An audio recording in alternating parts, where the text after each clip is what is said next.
Salam saudaraku, mari Bapak Ibu Saudara yang dikasih Tuhan yang ada di rumah masing-masing, kita belajar firman Tuhan pada saat ini yang diambil di dalam Yohanes pasal 20 ayat 11 sampai ayat yang ke-18. Demikian firman Tuhan. Tetapi Maria berdiri dekat kubur itu dan menangis, sambil menangis ia menjenguk ke dalam kubur itu. Dan tampaklah olehnya dua orang malaikat berpakaian putih, yang seorang duduk sebelah kepala dan yang lain di sebelah kaki di tempat mayat Yesus terbaring. Kata malaikat-malaikat itu kepadanya, "Ibu, mengapa engkau menangis?" Jawab Maria kepada mereka, "Tuhanku telah diambil orang, dan aku tidak tahu di mana ia diletakkan." Sesudah berkata demikian, ia menoleh ke belakang dan melihat Yesus berdiri di situ, tetapi ia tidak tahu bahwa itu adalah Yesus. Kata Yesus kepadanya, "Ibu, mengapa engkau menangis? Siapakah yang engkau cari?" Maria menyangka itu adalah penunggu taman, lalu berkata kepadanya, "Tuhan, jikalau Tuhan yang mengambil dia, katakanlah kepadaku di mana Tuhan meletakkan dia, supaya aku dapat mengambilnya." Kata Yesus kepadanya, "Maria." Maria berpaling dan berkata kepadanya dalam bahasa Ibrani, "Rabuni," artinya guru. Kata Yesus kepadanya, "Janganlah engkau memegang aku, sebab aku belum pergi kepada Bapa, tetapi pergilah kepada saudara-saudaraku dan katakanlah kepada mereka bahwa sekarang aku akan pergi kepada Bapakku dan Bapamu, kepada Allahku dan Allahmu." Maria Magdalena pergi dan berkata kepada murid-murid, "Aku telah melihat Tuhan, dan juga bahwa Dia yang mengatakan hal-hal itu kepadanya." Jemaat yang dikasih Tuhan, hari ini kita akan belajar dengan tema di tengah tangisan masih ada harapan. Di tengah tangisan masih ada harapan. Menangis adalah hal biasa bagi orang yang sedang sedih hatinya. Namun kadang-kadang kita juga melihat ada orang yang bahagia yang menangis karena terharu. Baik untuk membasahi, yaitu menangis baik untuk membasahi atau mencuci bola mata agar tidak kering. Kemudian menangis itu adalah hari-hari ini mungkin kita banyak mendengar orang yang menangis. Kenapa? Karena kematian daripada keluarganya, sanak saudaranya, bahkan orang-orang yang dicintainya akibat corona pada saat ini atau COVID-19. Saudaraku yang dikasih Tuhan, menangis mungkin kita menangis ketika kita berdoa, atau kita menangis ketika kita memuji Tuhan, atau kita menangis ketika kita menyembah Tuhan sebagai ekspresi yang mendalam keintiman kita dengan Tuhan. Bapak Ibu Saudara yang dikasih Tuhan, menangis hal yang biasa, tetapi yang tidak boleh adalah menangis yang berlarut-larut dalam kesedihan yang panjang, seakan-akan tidak ada harapan. Oleh karena itu di dalam Yohanes pasal 20 ayat 11 sampai ayat 18 adalah kisah di mana Tuhan Yesus yang telah bangkit dari kematian menampakkan diri kepada Maria Magdalena di pada hari Minggu pagi, yaitu hari kebangkitan Tuhan Yesus dari antara orang mati. Bagian yang pertama yang perlu kita cermati sebagai koreksi dalam kehidupan kita adalah pertanyaan daripada malaikat dan Tuhan Yesus kepada Maria Magdalena. "Mengapa engkau menangis?"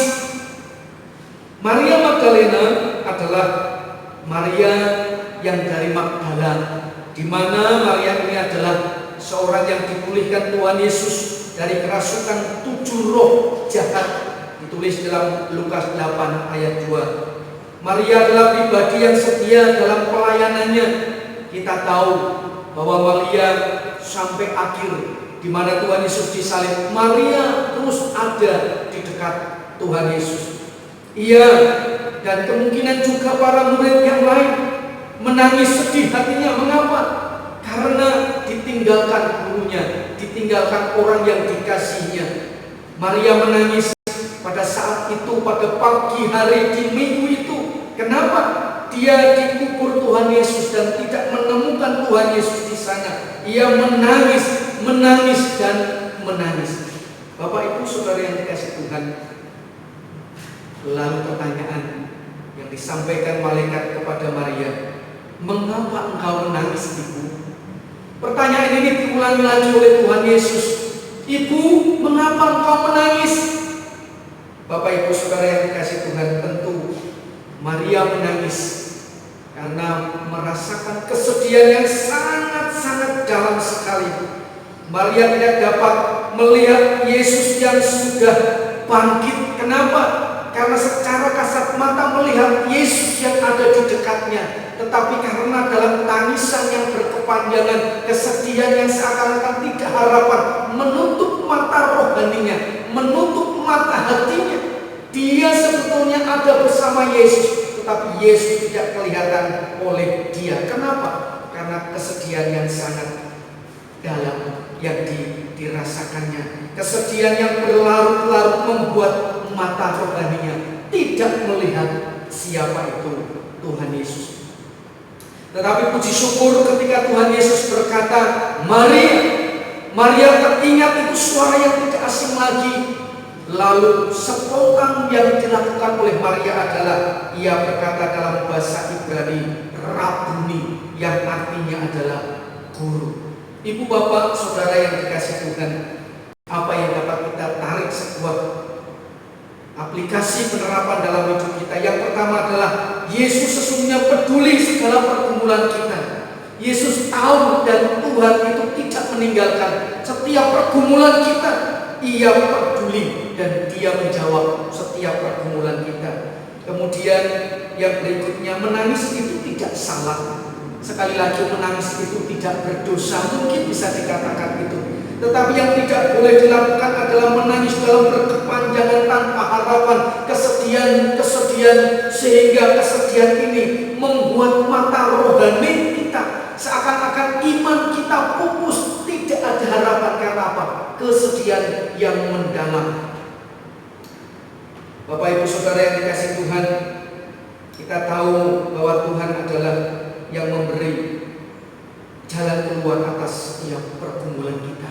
Ia tahu yang menjadi pergumulan Maria Magdalena, sehingga Tuhan Yesus tidak meninggalkan, Tuhan Yesus tidak melupakan, tetapi Tuhan Yesus datang kepada Maria Magdalena. Bagian yang kedua dikatakan dalam ayat 17 sampai ayat 18 adalah, janganlah engkau memegang aku. Ini adalah spontan ketika Maria mengetahui bahwa itu adalah Yesus. Lalu ia berkata, Rabuni, spontan dia memegang kaki Tuhan Yesus. Jemaat yang dikasihi Tuhan, apa maksudnya Tuhan seakan-akan tidak mau Maria memegang tubuhnya, Maria memegang kakinya? Padahal ini sebuah kekangenan yang sangat dirindukan oleh Maria. Bahkan kita tahu dalam perjalanan selanjutnya Yesus yang menampakkan diri kepada para murid pun memegang Tuhan Yesus.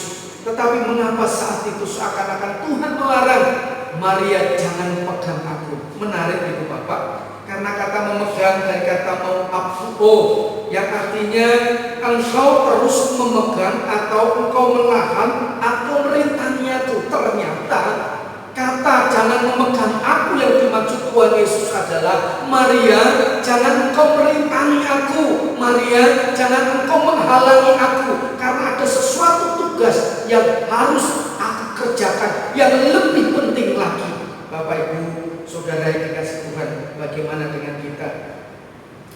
Mungkin kita pernah atau sering ya kita lakukan, yaitu merintangi pekerjaan Tuhan, tanda kutip. Kenapa? Karena kita merasa yang kita perbuat itu lebih benar, tapi ternyata itu sedang merintangi pekerjaan Tuhan. Lalu banyak atau mungkin sering kita lebih senang menikmati persekutuan dengan Tuhan dalam gereja, dan itu memang tidak salah. Tetapi kita sesungguhnya harus lebih senang menikmati persekutuan dengan Tuhan di luar gereja. Apa artinya? kita harus sungguh-sungguh mengaplikasikan, menerapkan kasih Tuhan, persekutuan kita dengan Tuhan itu dengan sesama, bahkan dengan orang-orang yang belum percaya.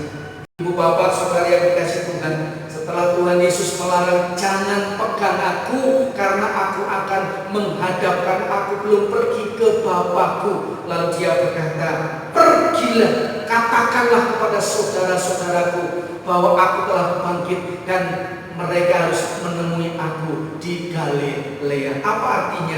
Artinya adalah setiap kita harus pergi mewartakan kabar bahwa Yesus yang telah mati menebus dosa kita, tetapi Yesus yang telah bangkit hidup memberikan keselamatan kekal dalam kehidupan kita. Kesimpulannya ibu bapak saudara yang dikasih Tuhan, menangis bukanlah salah, tetapi berlarut-larut dalam tangisan, dalam kesedihan yang dapat membuat mata rohani kita tidak melihat bahwa masih ada harapan dalam Tuhan Yesus, itu yang perlu dikoreksi dalam kehidupan kita. Contohnya hari-hari ini kita merasa sedih, berlarut-larut oleh karena keadaan corona. Kita memang sedih, tapi tidak boleh berlarut-larut. Kita masih yakin, kita percaya ada harapan, badai itu pasti berlalu. Kita tidak boleh menutup iman kita, kita tidak boleh menutup mata rohani kita bahwa Yesus adalah jawaban dalam kehidupan kita, khususnya corona ini. Ibu bapak saudara yang dikasih Tuhan, mari kita menjadi pribadi yang kuat di tengah-tengah pergumulan yang berat ini. Ini memerlukan kekuatan iman.